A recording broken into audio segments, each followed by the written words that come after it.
The midterm elections are only 8 days away, and some voters are hoping to make their voices heard might not get the chance due to a law in Georgia. New at 6, Action News Jack's Courtney Cole explains what's keeping some registered voters from hitting the polls. If you're a Georgia resident, you might want to double check the last time you voted. It could affect your ability to vote in next week's election. The 2018 election has energized voters on both sides. But if this was going to be the first time you voted in Georgia in a while, you might be locked out. Under the use it or lose it policy, election officials can remove you from voter rolls if you haven't voted or made contact with election officials in 3 years. Estella Ramirez of St. Simon's told me she remembers hearing about this policy. I think it's terrible.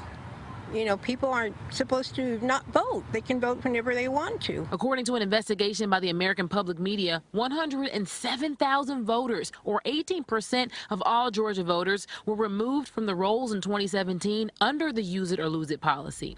Election officials say they send out notices, and if voters don't respond or vote, they will be removed. Isaac Davis, who described himself as a dedicated voter, said too many people died for this freedom for it to be denied this way. And I think basically what this does is just try to keep, some folks down for voting. Action News Jack spoke to a political science expert at UNF, and he says most states have similar laws, but Georgia is more aggressive with its enforcement. The current Secretary of State has a vested interest in the upcoming election as he's running for governor.